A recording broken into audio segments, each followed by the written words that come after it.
Ladies and gentlemen, welcome to this week's episode of the Gym Owners Podcast. I'm your host, Tyler Stone. Over in the middle there, we got John Fairbanks. How you doing, John? I'm doing excellent. And today we got special guest DJ Murakami at Strong Camps on Instagram. How you doing, DJ? Doing great. Guys, we brought DJ in. DJ is a personal trainer, fitness enthusiast, all-around bearded regular dude. I don't know. Does that check all the boxes? Trainer. Yeah. Trainer. It's an old-fashioned, not a movement coach, not a it's a trainer.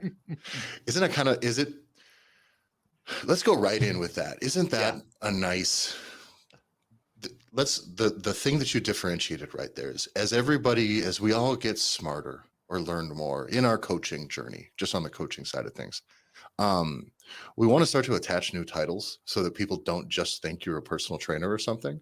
Mm-hmm. And like, what the fuck is wrong with being a personal trainer? One, and two, like, just so people know, for those of you out there, being like seeking a trainer is what the client base in your area, that's the terminology that they use. This is why I don't like it when people say, well, we don't work with people's diets. We do, intuitive, nutritional, blah, blah, blah. It's like, yeah, but they think they need to fix their diet because they have a normal brain and they're not like weird with fitnessism. You know what I mean?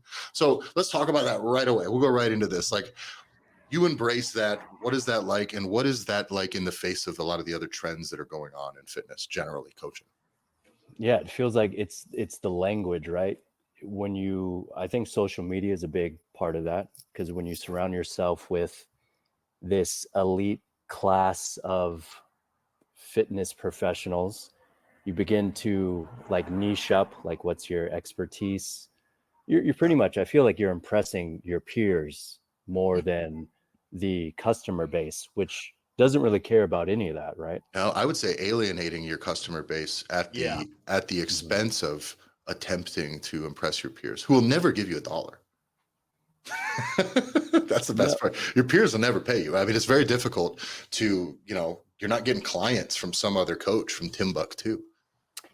Right. I mean, I empathize, because that's how social media is created, is those likes are like, okay, I'm following that, but you can't take likes to the bank. You know what I mean? It's really just status and ego in this realm of people who aren't going to pay you. Like, that's not the ones you want to impress. Yeah. Well, it ends up being this fitness version of keeping up with the Joneses. You know what I mean? It's like, I buy a nice car and the neighbor guy's got a nice car. And I don't know if you guys have ever even dipped your toes into the like lawn wars shit. Like Midwest folks, dude, us dudes mow the shit out of some grass here, right? In the summertime.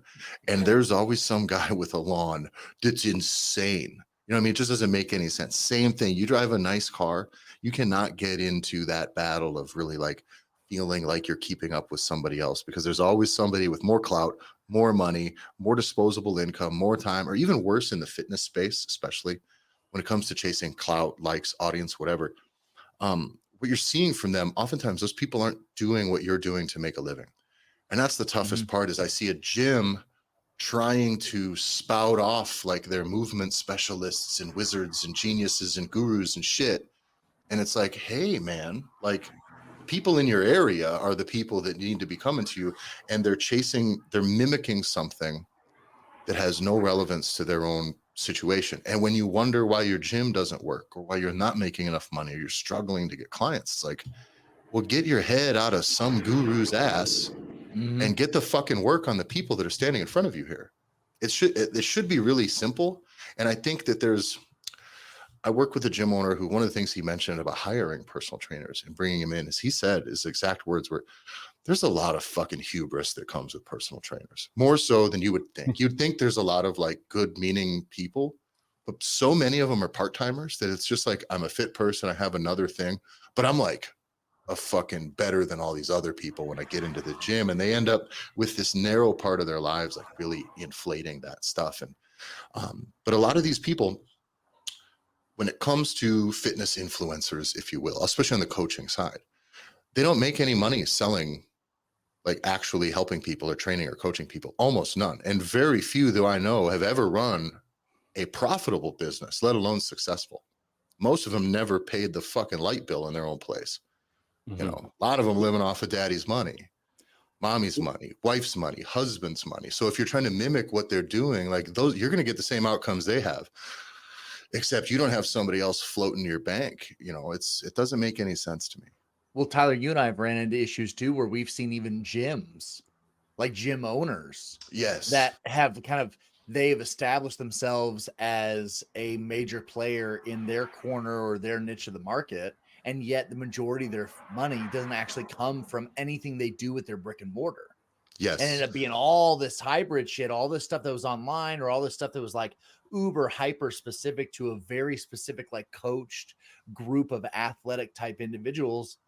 And yet everyone then establishes like their brick and mortar or the business as the standard, where it's like, Yeah. oh, wait a second. Well, No, you guys don't I'll say understand some the names as a standard. good example, because I think when people chase a facility or things like this, or social Right. media presence or brand building, they need to understand that the physical location is secondary. Mayhem, Invictus, a lot of those brands around CrossFit, like those facilities might be profitable, even though there's been a little bit of retraction, right? Mhm. But the income that's coming from those places is national and global. You know, it's other things than just like their bread is not buttered on people coming in and getting coached. While that may keep the lights on it, if those of you that don't have the audience, the clout, the following, whatever it is, and you start mimicking that kind of stuff, that style of training, that type of communication, it's just you end up playing the wrong game. And I think people chase the wrong outcomes and outcomes that don't exist for the inputs that they put in.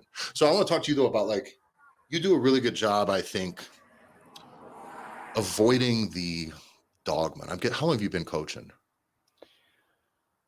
Oh boy. Over 15 years Yeah. now. Yeah. Yeah. And that's about the line. I think 12, 15 years. It takes 10 years to really get good at anything. Everything else, you're just better than you were the year before. But 12 or so, I think you can get to the point where, like, you can speak pretty clearly on the ins and outs of a lot of things with this line of work. A lot of trends come and go. You get a lot of people in the fitness market that come in and say they want different things, kind of because of what the social media trends are. CrossFit became very popular. People want functional fitness stuff, but a lot of that stuff still misses the overall general fitness population. You know what I mean? I knew so many people when I opened a CrossFit gym at CrossFit's peak, right? At the peak popularity of the national brand recognition. But so many people were like, I don't want to do that. That's stupid. Like the vast majority still didn't give a shit, right? That it was just still pretty narrow in their perception of the fitness world. How do you avoid a lot of these things that pull you one way to another and just kind of be yourself and work with you and a client in there? Yeah, I mean, I made all the mistakes. I think at every trend, because I hopped on all the trends. Yeah, me too. Me too. Yeah, I thought I was doing the right thing. I thought I found the way, and I almost think in the end, the modality of your training doesn't really matter. Like if you get people moving, get people stronger, it's gonna work. I think the thing that took me a long time to figure out was the relationship with the human being in front of me. So things like listening skills, personality, the stuff you guys talk about, the systems in place of, what I'm offering, what I'm selling, how do I communicate? That's something that flew over my head. And I think that's the basic, like, can you form a relationship with this person in front of you? And at the end of the day, if I kind of look at what I'm giving someone is an experience. And if that's a good experience, you're already ahead of, I think, a lot of people who are pushing their KPI is not so much the client's goals. It's like my stuff I learned at this workshop. Yes. Bingo. Yes. Yeah. And I believe that and the thing is, I saw it because we did a lot of those workshops and seminars. Yes, we did. And what I found is people that didn't take these things as tools. You go to continuing education to add things to your toolkit, to give yourself a new perspective on things, and then to go work with your people on their goals. And the amount of times, man, we'd see people come back over. We had a guy locked all the barbells up, lost half his members. So we're never doing barbells again. It's like, what the fuck are you doing, dude? So now all those people now hate what you do with them just because just because you decided to do something differently. And it's a thing we saw a lot where people then put modality first and dogma first. And like, you would see these guys practically tank their own business. And it's like, there's a way to just be like a fucking dude about this stuff. And that's one of those things that started getting frustrating is as you spend a lot of time with people that are focusing on educating themselves and developing their skill set and their tool set, their knowledge base, which is important. Like it's the most commendable thing. But guys, I've known a lot of people in a lot of different trades, a lot of different lines of work. And there is a point where you can get your fucking nose out of the book, please, and go work with some people. You know what I mean? You're going to be an electrician at some point. Yes, to maintain your license. You got to do a little continuing education from time to time. But if you uproot your bullshit after every fucking little thing you go see, you're out of your mind and your business will sink. Go then wire some goddamn houses, get better, get faster, get more efficient, get better at the things you do, deliver your service, make it less about concept, so much concept and dogma at the expense of client results, especially client experience. Even worse, you're giving somebody something they don't want to do. The amount of times I've heard from people like, I'd like to do something other than fucking sandbags. When you get into like functional training, it's like, well, we're the most functional. It's like, okay. You know what I did when I went to the gym just now? It was quick. So I was like, I don't want to think about this. I went through all 8 sides of the upper body machines. There's 8 upper body machines. Okay. I did 5 sets of 10 of every machine. I just moved down the fucking line because it was fun and I got the fuck out of there. I don't know what training protocol that's all about. I got a pump. I didn't have to think. I moved left to right. It was easy. It was fast. I was done. There's nothing wrong with that. But if I had to go, well, this is like the least functional thing that you could have done today. Fuck off. It's crazy. But that level of keeping your clients first and client results is the thing.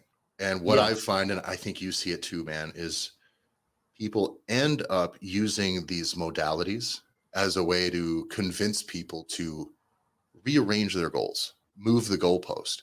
Because a lot of these coaches, the ones with the biggest fucking brains that know all this stuff, couldn't get somebody to lose 20 pounds to save their fucking life. And the fact is, if you get in the business of getting people to lose their first 20 pounds, and then their next, you can really, really make a tremendous impact on all the other things: movement quality, pain mitigation, overall health, your community's health, the health of the families around you. Like, this is how you really have a big impact. And instead, people get their heads so far up each other's ass and they just start talking about concepts. It's like, all right, you fucking dorks. Like, this guy had a goal and now you told him it's about something else. And he's going to tell you to fuck off, or he's going to think you're weird. And that's the biggest thing, is you end up like, the more you learn, the more you learn, it's okay. But the more you put what you know first, the more you just sound like a really pretentious dork. Or even worse, they believe you. Oh, yes. It's like the dark side, because what a lot of these systems, they give you an assessment, and the assessment, you give anyone a FMS, like a movement screen, something they haven't done before, they're not going to score very well. And then you are able to pathologize them and say, you are broken, there's something wrong with you. Now I have the solution and value to fix you and make you better. And this is something no one cares about 20 degrees of internal rotation of their shoulder. No. By the way, it's all, and if you ask them when they start, though, before they start, I want to lose some weight, man. I know it's all, I want to lose some weight. I want to look better. It really is it's either that or people who are really at their wits' end and it's a rehab case. You know what I mean? But the fact is, very often you got to get more regular fitness results before people are going to come to you for fucking rehab. Because when they think pain, they don't think some fucking dipshit with abs down the street who talks weird. You know what I mean? Like you're last on the list of people when my shoulder's been hurting for a long time. Like, you just are. But don't you think of it, if you would just be willing to go a layer deeper, it's like, it's my shoulder hurts or my knee hurts or fill in the blank. And it's like, okay, yeah, that's what they're saying right now. But what they're saying, it's like, if you'd be like, all right, what has that been keeping you from doing? And when you can go just like 1 or 2 questions deeper, and you don't just immediately become like, oh, I'm the shoulder fucking dork, and I do all the shoulder shit. So as soon as they say the shoulder fucking thing, you're like, yes, shoulders. I can talk all about the shoulder thing. We'll fix it. But at the end of the day, like, no, my shoulder's been hurting. It's like, oh, well, what has that been keeping you doing? Well, I haven't been able to exercise the way I used to, and then I've gained a few pounds, or I don't like what like. It's like if you can go a couple layers deeper, people really do just they are quite simple of whatever it is they want. And when you get it like you described, the movement screening and you use the term pathologize, and I think that's really important because as a coach who's worked with people over a long enough timeline, eventually people do have injuries, things like that, whether it's with you or in life or whatever. And very often when you see people who are not fully committed yet to fitness, to working out, to training, and they have like a little back thing, and the moment a doctor gives them a diagnosis, you have degenerative disc disease, which is not a real thing. Just so you know, my face gets old. It's not called degenerative face disease. It's just, it's what things that get used happen. They get worn down. It's not a fucking disease. You're not going to die from it. It's whatever. But they get that stamp and they go, oh, thank God, I can unload all my responsibilities onto this thing. And now I can just waste away into Jabba the Hutt land fucking physically forever because I've been assigned this condition with which I can fucking give all the responsibility to. And I think that coaches try to do that. Manipulative coaches try to do that in a lot of these assessment processes. Someone joins a gym that maybe they don't even tell you this when they start, right? But when someone takes a first step towards fitness, I say this all the time, there's plenty of reasons that people train, but I don't know what America you're living in. DJ, you do live in what I would describe as a probably fitter place population wise than I do. But I can tell you this, the difference to be made in your community is in like weight loss, so getting people fit and just losing fat and building some muscle and then getting people moving more and enjoying it. And when somebody comes in and takes a step towards that and you just redirect it because you set a new goal for them. The fact is, if they had to choose, do I get to like get better internal rotation? Can I hinge a little bit better? This is like, or 20 pounds off their body. They would fucking trade 20 pounds off the body all of the time. And even worse when we get into the fucking mental health guru bullshit that people start pulling with a lot of this. There's nothing I hate more than fucking mindset training and fucking all this stuff. It's like, you know, if they just got more awesome, people feel better. And they always I don't like it when people put the cart in front of the horse with a lot of this stuff, is because you can very much have a tremendous impact on somebody's mental health by making them feel better and make them feel more capable and make them proud of the way they look and proud of the things they accomplished. Instead of like, what do you craft in workouts to make sure that they fucking connect with their dad or whatever the fucking bullshit is that this stuff is going on. I hate it. It's anti-training is what it really is. It really is. And it's a cancer for good coaches who have a passion for knowledge, because they get in and it's a fucking mind virus. It just chews up their brain and goes, oh no, this is the thing. This is important. Mental health is a thing. It's like, listen, if everybody who was fat as shit got their shit together and got in shape and could move and accomplish things, the rate of depression and anxiety in those people, if they eat better and all this stuff, dramatically improved, because those are side effects. And we do the same thing that the pharmaceutical industry does when we chase these things directly. We're just treating symptoms, bitch. That's all we're doing. You're not fucking fixing anything. You're just treating symptoms. You're just allowing a person a fucking emotional outlet. Well, let's actually fix the problem here by get them in shape, get them feeling accomplished. Like, let's go. And I think the more attention you give a thing, the more that thing will grow, right? If I focus on just how my wife is just a little crabby from time to time, I promise, if the more mental attention I give that, the more that's going to grow in my world. Versus if I just appreciate the good things that she does, all those things, I'm going to appreciate more of that. I'm going to notice more of that in my world. And I think if you make more of your training, be like, hey, all this other stuff that's going on, these are side effects, these are roadblocks along the way to us getting you the real reason that you came in here for, the results. That's it, man. Take a fat man and make him fucking jack, dude. That man will move the world for you. It's crazy. It's like the greatest gift you could give somebody. Mm-hmm. Yeah, it goes from trainer to coach to therapist to life coach and guru. Yeah, that's kind of the trend. Yeah, and the problem is, I don't think that what's the word other than the guru thing.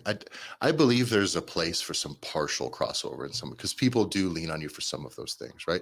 You are with someone for long enough, somebody unloads some stuff on you, you got to be there for them conversationally and things like that, because you are with these people for a long time. Yeah. But That ain't your job description. Well, That's yeah, not what they Tyler, want you for, you know?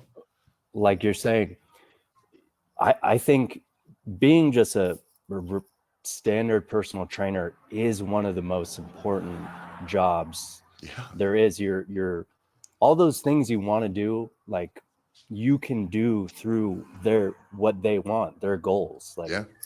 you can improve that internal rotation by helping them do what they want to do. You are going to talk to them about what's going on emotionally in their life. Like you're touching them on a more than their general physician, more than their therapist. You're a point of contact. And I think you make a big impact on someone's life by doing the very thing that's helping them get to their goals. Like you're talking about the basic stuff. Your tools are not your entire training. And I think that's the thing. Is like all of these things are tools. And if you're like wrapped up in something that you're kind of working on and fleshing out, absolutely experiment on this stuff with your new people. But don't make it your whole thing. And that's my thing. I've got some stuff where there'll be an exercise or a machine that I think is dumb that I can't figure out. Before I tell them to throw it in the garbage, I go, I'm going to try this myself. I'm going to put a bunch of my clients to try this and be like, hey, I think this machine is fucking stupid. Let's see if we can figure this out. We'll throw 5 minutes at the end of sessions. Those are fun little learning experiences, but it doesn't mean a thing where it's like, I have to go, this is trash, we're never using this stuff, or I make my whole life about these things. All of these things are things that we're just trying to throw at the problem. I will use sandbags, machines. I've had people who didn't touch a bar who then all of a sudden will like want to learn to deadlift. I'm like, fuck yeah. I wouldn't put learning to deadlift heavy as a high list of priorities in like my coaching philosophy, because I do kind of believe in it's high risk. And for a lot of people, I can teach them to hinge. I can get them to work out. I don't need to risk hurting them over some lift they don't give a shit about. But the moment someone asks, I'm like, dude, yeah, let's go. Like, that sounds like fun. Oh, yeah. But like, give them what they want, man. This is, I think that, and I think that's the thing that you've done pretty well. And what is the name of your project with your, one of the other coaches? Is it Move Boys? You still running that project? Yeah. So you guys just talk project. A project is a thing. It's just it's a Move Boys, MOVEBOIS is on Instagram, but it's fucking hilarious because it's just as soon as the Knees Over Toes guy came out, everybody who followed his stuff for, let's be honest, 90 days. Okay, there's just a blitz in 90 days. I'm sure he's been doing this for a very long time and probably put in his 10 years. But it came popular overnight. So everybody who jumped on his jock after 3 weeks and made like all of their physical training philosophy about that stuff is a fucking poser, in my opinion. And that doesn't mean the stuff that he's doing is wrong. It just means now I fucking hate you dorks. I just fucking hate it. And now everybody's doing fucking Nordic curls, which by the way, I do too. I have my clients do them a lot. I love them. I think they're really effective. But to act like I got some new gold, and I think when people see a new thing, they try to like make it all about them because now it is their philosophy and they're on board with this new thing. And it's like, listen, bitch. And what was the thing you guys were ripping from like heels over metatarsals? And there was just this long, you continued to convolute the fucking boundaries of the thing. I just think that it was really, really, really funny. So you guys do the most like anti-fitness dogma stuff that I've seen out there. And I think the world needs that type of humor in the fitness industry so that those of us who are just regular people in here can go, you're right. That type of stuff is pretty lame. Let's just zoom out here and just be dudes about this stuff. But what's so fucking important is that while that becomes a joke and becomes a project, it's not now all you do with your clients as a personal trainer. Correct. Like you're still a fucking personal trainer first. And I think that's like, while that becomes, no matter what you are, like you kind of listed off all the things that you are, right? All those roles, all those hats that you can wear as a personal trainer. But first and foremost, you're a personal trainer. And the person that you're working with, it's about them. It's about what they want to do. And I am interested in 15 years in the industry, and you're still, and please fully appreciate like the air quotes that go with this. You're still just a personal trainer, 15 years. Like why not get at, like, why not go do something more? Because I think there's so many people that are going to listen to our podcast that are very early in their journey. they're thinking about it, or they're getting started with coaching, and there may be a future vision or goal of theirs to own a gym, and yet we're talking to you and it's 15 years and you're still just a personal trainer, like, quote unquote.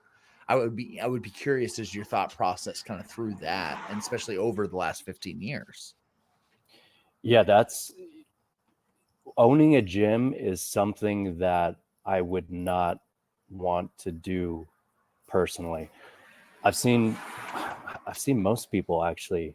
I was going to say I've seen some people do it well, but it's very hard.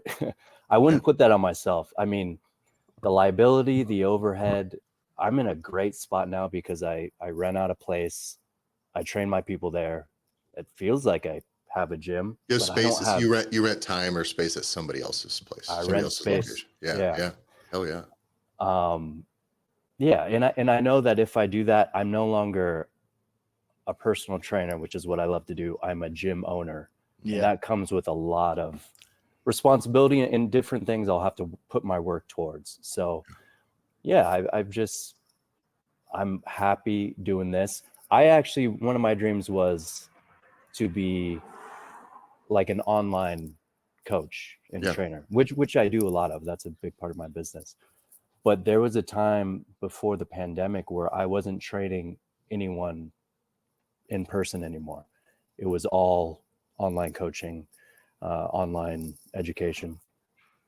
And I was not happy doing that. Yeah. Funny enough, during the pandemic is when I started training people live and bring them in the gym again. And I was like, spreading disease, brother. I like it. Oh yeah. Hell yeah. Became the hub for contact. But super spreader, my man. That's when I also realized, we're talking about Move Boys. That is us making fun of ourselves in stuff we got nerded out about. Totally. And when I was doing the online training, I became pretty disconnected from reality. And when I started having the Gen Pop come in, I got grounded really quick. And that's something I never want to lose. How many times in this, especially as you go back to coaching, and you mentioned general population, after being really immersed in you mentioned like online coaching, but you really were doing also a lot of like on the knowledge-based side of things, not just training people who are training, but like information. I was training trainers. And training, yes, exactly. Yeah. So this becomes an informational transaction very often. Mm-hmm. And if there's one thing I've learned about trainers and coaches is by the time they're at that point, a lot of them are like not fucking working hard, and they're kind of just being distracted from their need to just worry about their business, worry about their clients, and just work hard in the gym. Just go do something. I don't even care that it be terribly productive, just work. And I find very often people use knowledge seeking as a distraction from the things that they're trying to do. It becomes your mistress. And it's like, all right, well, this is going to take away from everything else. Like, trust me, you have all the tools you need to help these fucking people. But you're going to just go this way, sequester yourself away in wisdom land. But when you first got back to coaching people, I want to tell you a quick story because I want to see if this is something you can relate to. When I got into like learning higher concepts and things like this, I did what everybody does. I tried to rush it into implementation within my gym. Just like everybody, made it too fast, too much about shit that people didn't give a fuck about, which is like very embarrassing in hindsight, right? But everybody's been there. You've done it. Everybody's done it. And when you do that, there's a moment. And this moment when I'm telling somebody a thing about the thing that I need them to do or that I need them to know, these fucking eyes just glaze over. And it's the same moment I would get when I would explain to a customer when I was in their house as a service technician about why their air conditioner isn't running. So, well, this pressure is wrong here, and the superheat's not here, and the capacitor's bad here. Because of this, this is this. And you watch them just go, I'm paying you to know those things, not to fucking tell me those things. Your car mechanic doesn't tell you fuck all about how anything works. It goes, we're going to get you up and running. What do you want to know? And I'll tell you that. And we'll give you, how much is it going to cost? When can I get it back? Get it on the road. And how did you have some of those types of experiences when you get back in the general population that probably doesn't know how many followers you have on Instagram, doesn't know that you're fairly well respected amongst other well-respected people, who just goes, listen, dude, I don't know what your bearded ass is trying to say, but did you have any of those moments where someone just is like, hey, what the fuck? I've had those for 15 years straight. Yeah, that's more in the beginning because I was so sure I knew Yeah. what I knew, and now it became less and less as I go on. But yeah, and even now, and when I'm, because you could look at any trainer, what they're interested in will probably be what they're giving their clients. It's just gonna happen. But now when I'm interested in exploring something, I will experiment with it with the people I have. Not make it the whole thing, but like, hey, Correct. let's try this out. I'm not explaining it. I'm just saying like making it, mixing in a little bit of vegetables with the meal, Yeah.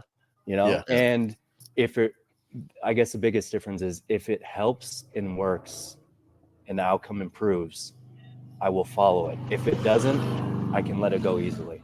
Yeah. And that's kind of where I'm at now. I still want to learn. I still want to add tools, but it stops with, does it help the person in front of me? Yes or no?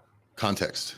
It's all context. Does this application work in the context of person A, person B, person C, person D? And that's the thing. You can try. I'll abandon a tool for a guy pretty quick, for a client pretty fast, and I will still try it on another person if I understand what it's for. But the last, you know how this is. You try to teach somebody something or go through a thing, and they just don't like it because they don't like the movement or they don't like the. There is just no reason to go forward any further with some unpleasant shit. Like, oh, it's like dealing with children. It's like I coach a fair amount of like a handful of like high school students, and one of the things about them the most is it's not 80-20 or 90-10. It is 50% the stuff that I think they need to do, and 50% whatever the fuck they want to do that's going to make it fun. Because the thing that coaches miss over the long haul, we talk client results. The big picture for John and I with what we want gym owners, coaches, and personal trainers to do is deliver for somebody's lifetime fitness journey. That's the term kind of we use for this stuff. Mhm. And for that, people need to be enthusiastic about it and they need to have fun.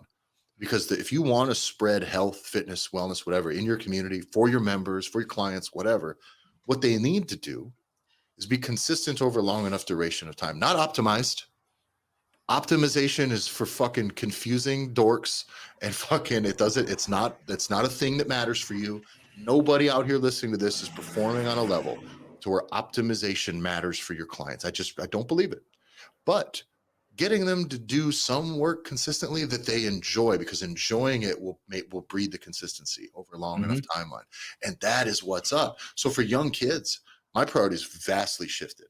Young kids, it's like, I don't get, what do you guys want to do? We get a pump. Let's game of it. We got to make this fun. And then we will do something that I don't care whether you like it or not, because you are a kid, which by the way, maybe won't do with an adult. And won't be shut the fuck up and deal with this because you're 14, fuck off. Here's what we're doing. But like, you will get it wrapped up completely in like a really freaking cool, fun experience.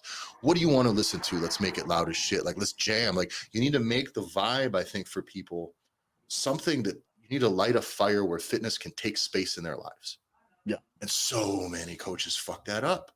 But just making it about shit that they already don't care about. You're like, do you know how far you have to pull them along then? If we're just dragging expertise in front of them and wisdom? Like, can you make some of these people, is like, you can tell a lot of coaches and personal trainers, especially in the CrossFit space, because a lot of high performing CrossFit athletes and people were never any fucking good at team sports ever.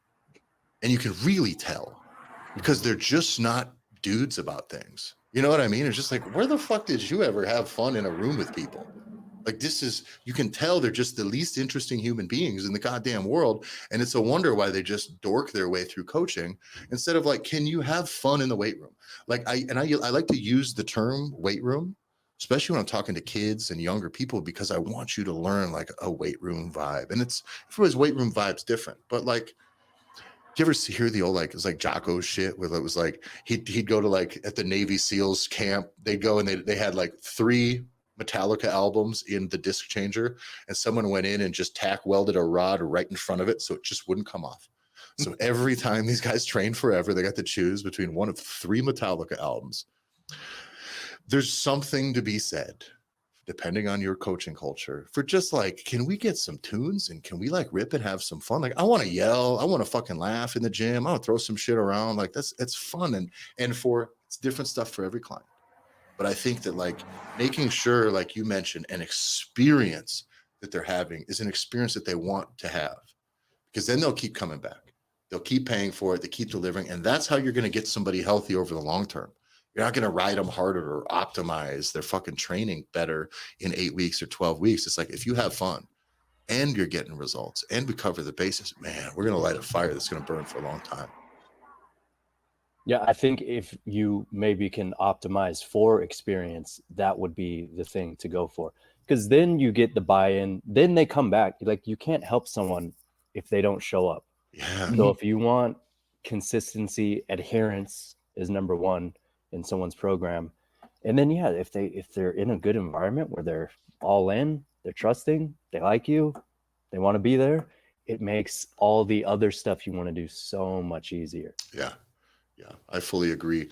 So you've taken, I think your idea, and I think this of staying back, not staying back, staying in your pocket where you're where you want to be. Also, like you are training people, you're a personal trainer, but you are also simultaneously building a following online so that you can do other things to supplement your income. But you can absolutely live and feed yourself off of personal training. And I think that that's very important for people to understand, is that being a gym owner is not leveled up beyond being a personal trainer.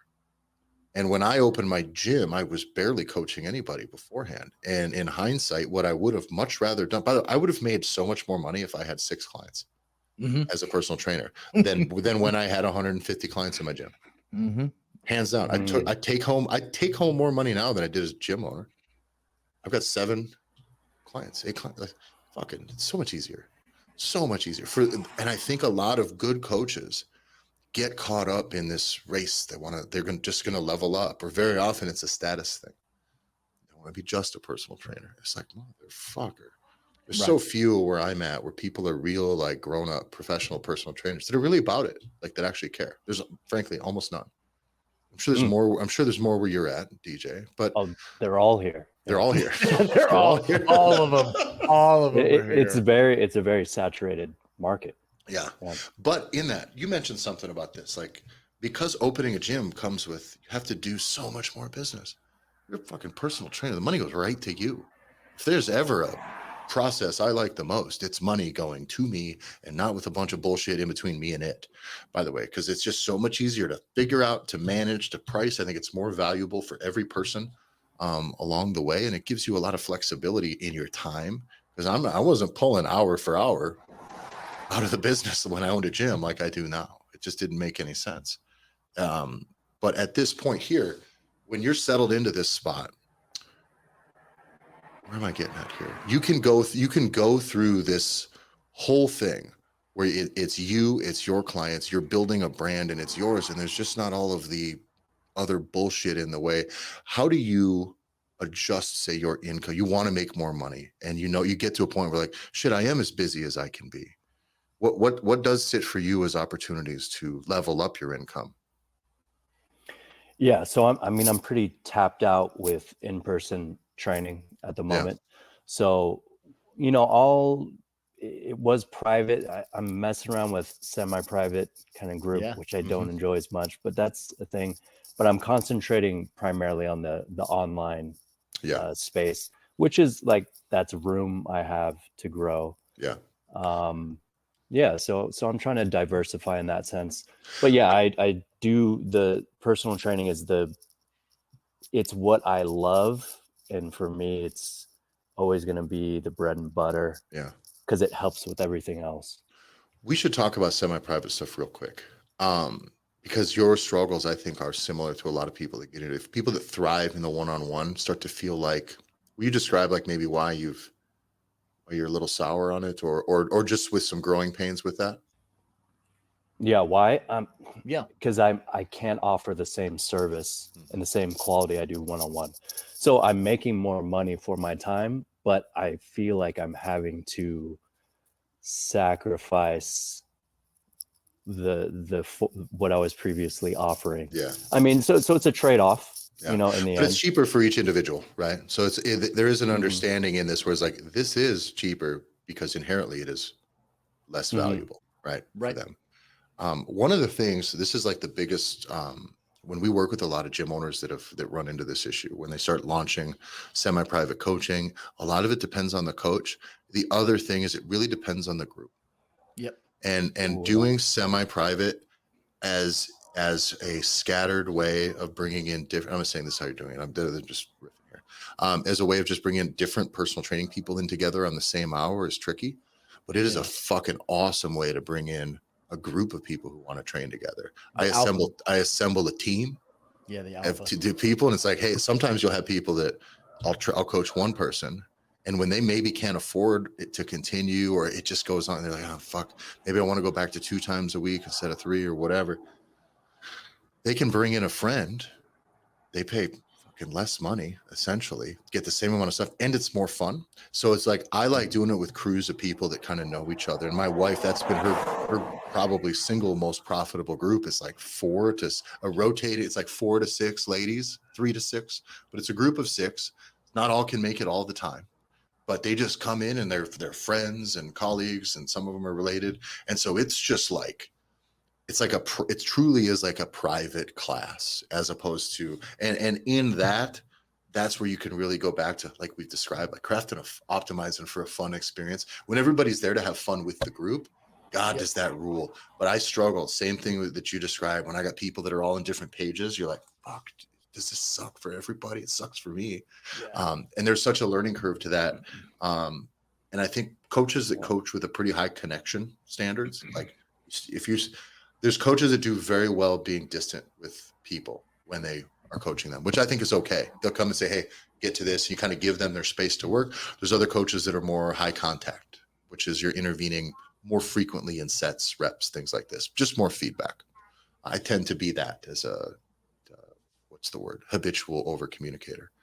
But in doing that, a person who's a very disconnected coach and can do a good job with saying less, is actually pretty good about bringing in people from different types, like just kind of 3 different personal training clients can come in onto this semi-private hour, and they do a pretty good job because they're all like kind of getting sent everywhere and they're used to it. And that person's vibe is that if you're a constant connection guy, you're going to feel it, and then they're going to feel it. And so that's at least our experience, because we've implemented semi-private training with a lot of different gyms, and some of them we always move slow because it hinges on skill level and learning curve of the coach to that type of training, and it won't be for everybody, but it's my favorite type of groups. Like I got a group in an office that I coach. It's like 2 to 3 dudes that work together, and they just fucking disconnect from work and just talk shit for an hour and just dunk on each other, and like it's fucking awesome. And so that's how I would semi-private sours on you. But also, you don't want to trade. This is the tough thing. Gyms and coaches that want to optimize for money, they go, all right, we're all full on one-on-one. Yep. Let's start moving some semi-privates. I use semi-private as a downsell for people that want to stop, that can't afford to continue. I say, how about we pull another person in? Do you have any ideas? That's kind of like an option for them out the door, which then kind of levels up that hour for me. Otherwise, if I try to box, we've tried to box some gyms, like, okay, this is now a semi-private hour if the coach ain't equipped for it. Shit, it's rough. It's rough.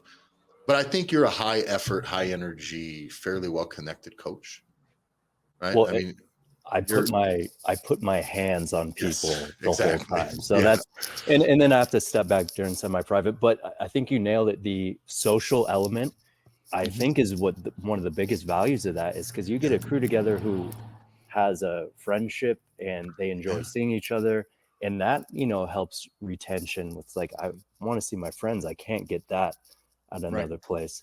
And not only that, you're not running a true group fitness class. You kind of are, but they're paying way more money.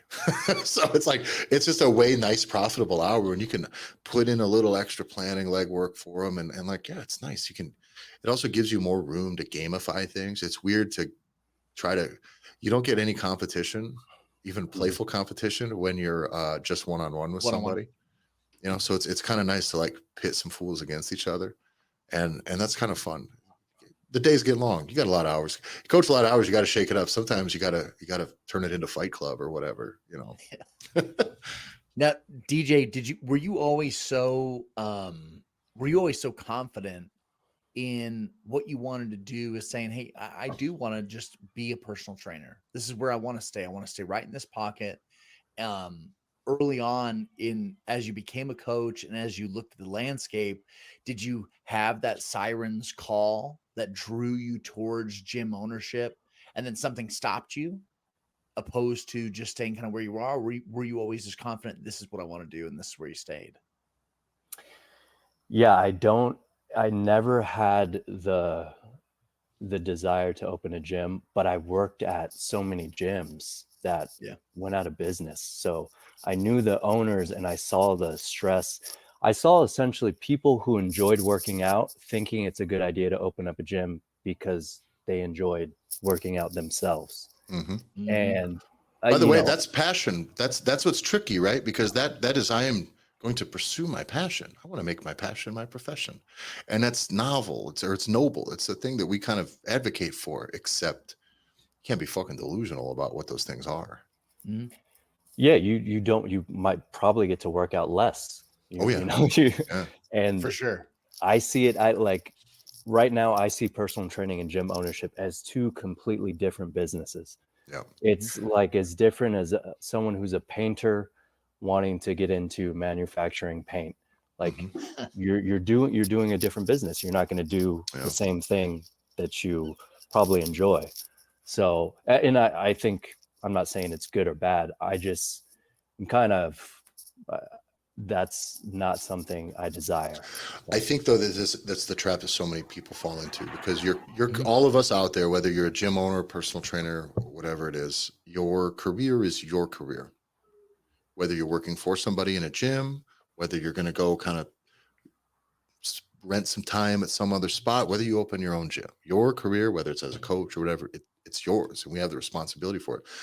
That pull to level up is just for those of us that are like a little ambitious. We just kind of lean into the next thing instead of doing better at the thing that we're doing now, or being more effective. Exactly. And one of the things that I've seen a lot of good, passionate coaches open gyms and just eat shit. Just eat shit, and it guts them, and then they get fat and they kind of sour on the industry. They really don't like customers and clients and the whole process. They just kind of, and it breaks them. It breaks the thing that they were passionate about. It takes it right out of them. And you mentioned something we talked the other day, like what percentage of people that opened up boutique gyms in your neighborhood, what percentage of those are still open today? Oh, I wish it's nearly zero. Over Right? I want to say for sure before pandemic, 75% went out of business in 2 to 3 years. Yeah. Like if you made it past that, it was impressive. After the pandemic, I really don't see many lasting. Yeah. And I think that for those of you out there that are coaches, no, you can make a lot of fucking money as a coach. My wife makes more money as a full-time personal trainer than I ever did owning a gym, by the way, than I ever probably could have with the structure that my business had. And like probably she might make more than I made as a real technician working for somebody else at a big boy job too. So you can really, like, if it's about like helping people and being in charge of your own time and not getting pulled all these other directions, it happens when you own a larger structure. So many good coaches would be better served if they just got better at the job of being a coach, not just coaching.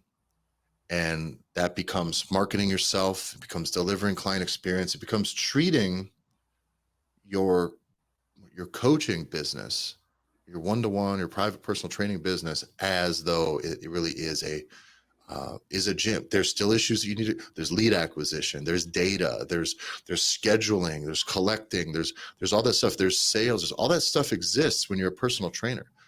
The amount of personal trainers that never get any good at that and then open a gym and then wonder why they can't get clients blows my fucking mind. So when I started off at a Globo gym and didn't have to do any sales because I was terrified and horrible. Like horrible.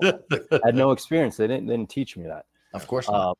It took a lot of self development and growth to learn that skill on my own and, develop that over time. But that was something I didn't think of, like, oh yeah, I like personal training. And then when I kind of went independent, I was like, oh, there's a sales aspect, there's a marketing aspect. So that was something I didn't enjoy. Now I kind of enjoy that part that I've. What was some of your big developed aha? Do you have like a story or a big aha moment when it comes to like, do you have like a first big sale or something like this where you go, oh, this wasn't so bad? Like, was there a moment where it turned around for you a little bit? Something that stands out is there was a moment where I was doing better, you know, filling up my schedule, and I didn't feel the need or the desperation to get people. And I started telling people, you know, I don't think we'd be a good fit, or I could refer you out to someone else. And these people wanted to train with me more than ever after that. And I think it was just I was no longer pushy, or, you know, I was just kind of desperate. Yeah. And that was something I don't know if I could have learned that I confidence earlier, but it helped me learn, learning styles and how I present myself and selling, where, if you just don't put too much pressure on the other person or yourself, and you're like, this is what I have. If it's a good fit, great. If not, I still want, you know, you to find what you're looking for. Then that usually works out better. And I also think that as personal trainer, as your own person, I think that's the best time and opportunity to actually work on a sales process in fitness. Whether that if you're going to then go on to having a gym, you got this covered now, right? You know this. Like if you needed to, that skill has been developed within you, DJ. And I think that that's really important. If you just went, I'm coaching now, shit, I'm not making enough money, personal training, or let me just, if I had 100 clients instead of 10, I just have a gym. Let's just get a gym. And then you realize you suck at selling, you hate it. And this is the fitness story for people that don't treat fitness, a gym, like an actual business. When Megan first started, she had never hardly coached before. So her first 2 clients, we built full offer stacks where it was just like, we've just built packages for her. So she didn't have to go in and go, it's this much per session. You know, we give some crutches, right? And this is the stuff that we always sell, just we give people a choice, right? Top options, most expensive option. It's 12-week commitment, these sessions, nutrition coaching. We'll do some, you know, I'll check in with you on your food every day. You'll log in your shit with the app. We'll do the food or the regular training sessions, and we'll do body scan measurements every couple weeks or whatever, right? This is the whole commitment up front.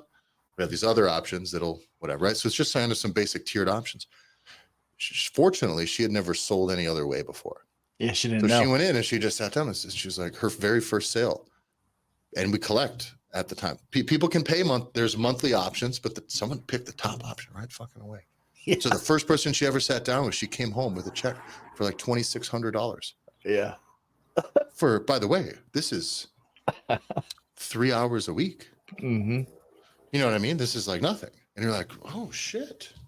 And so all of a sudden that confidence is, and I think it's really important for people to treat those skills are as important as the things that you're trying to do in the gym, because that sets the tone, it sets the expectation, and it really allows the client to be in charge of their own journey. If they don't ever get a choice, or if they just feel like they're coerced into a thing, right? The upsell we fucking hate the most. If they feel coerced into that, their commitment is tenuous at best. You know, it's really tough for them to hang on to that commitment when they feel nudged into it. Because they got to recommit to you guys every day. They got to recommit when they go home. They leave the gym to not stop at the fucking buffet on the way home. This is some South. You ever had Pizza Ranch? These people are gonna all you can eat pizza, and so there's just a type of thing where like you need these people to commit. Every time they drive past McDonald's, they got to be committed. So if we nudge them up, it doesn't work. But if they make that choice and they invest, it makes them more successful. And to wrap the whole thing up, that makes the client's results still the centerpiece of that sales process. It's not there because it makes us the most money. It's there because they better be fucking bought in and they know what they got. And if they didn't want that, they could choose something else that we have, or they could not. They could go anywhere else. But giving them some semblance of choice that's based on their results and their habits and their needs and their budget. Man, it's just treating those skills as though they are your coaching skills, because they're not unrelated. Man, does that it really changes the game for a personal trainer and for a gym. And that's the concept we want for, we like to use, like DJ's story, these other people's stories and situations to drive some of these concepts home. And I think in your case is like, make it about the client, make it not about yourself. Make it about their results, make it about their outcomes, make it not about your wisdom, make it about what they want to do today. They want to have fun today. And I think that you do such a great job of it. And I think it's really commendable. And I like seeing somebody that's not chasing ambition for ambition's sake, because when we level up as a gym owner, we jump from a trainer to owning a gym too fast, it's usually because we're just want the status of moving up. You know what I mean? It's so I don't have to say I'm just a personal trainer. But now when I say I'm a personal trainer and I fucking work 11 hours a week, fuck off, dude. What do you do all week that's so hard? Go to hell. It's a dope job. It rules and it pays really good. So I think it's a awesome profession. I think that more good coaches should consider that as the system that they live in and really develop and develop their influence in. Yeah, the capital B business, right? Capital B business, even at whether you're a coach to a personal trainer, and just like you've seen, DJ, where it's like, listen, I was at a Globo gym, I made a jump to being independent, and then running my shit like a business, like a professional.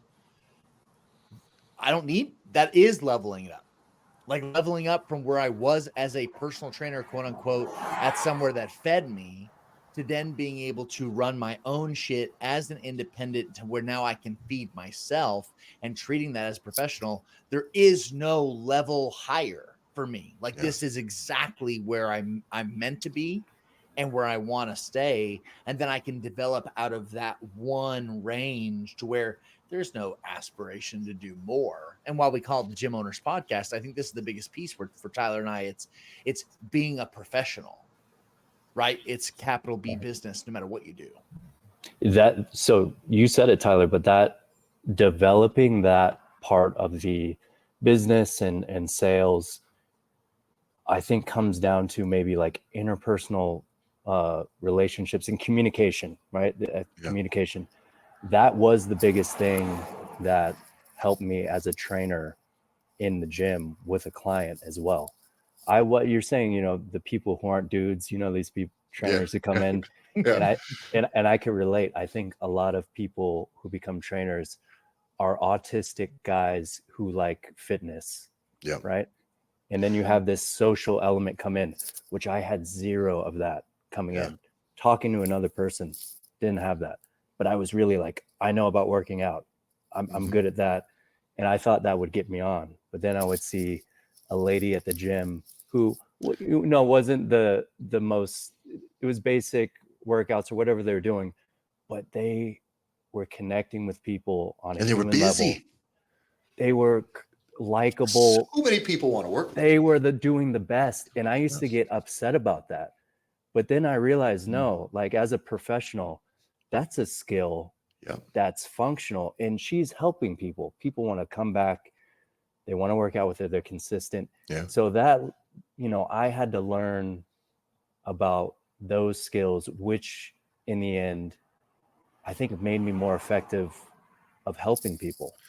Do you feel like it got you out of your own way too? Once you're once you come to those terms, once you have that thing, you're like, this chick's just some jazzercise bullshit in this fucking gym for $75 an hour. What the fuck? And you're like, wow, why are these people so happy? And you're mad because I tried so hard to get good and know the best way. And we said optimization is the dumbest thing in the world for you to worry about. And instead, you sit there and you look at this and you go, oh fuck, I just need that. If you just do that with the skills that I have in there, like, hey, you can have your cake and eat it too.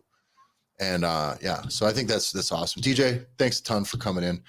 We really appreciate you. Follow DJ at Strong Camps on Instagram. He's got some online coaching and some what else we got with group? Go to his Linktree that's on his Instagram at Strong Camps on Instagram. We won't fucking convolute the whole thing there, but go there. Go if you listen to this and you like DJ, he's a hella likable guy. Go to Strong Camps Instagram. Check out his Linktree. You owe it to us for that. You owe us that. So thanks a lot for listening, everybody. Follow us at the Gym Owners Podcast on Instagram. Follow John at JBanksFL. Follow me at Tyler F. and Stone. That's Tyler EFF I and Stone. Go to gymownersrevolution.com. Also, the link in the description here will get you to the Facebook group, Gym Owners Revolution. Thanks a lot for listening, everybody. We'll see you next week.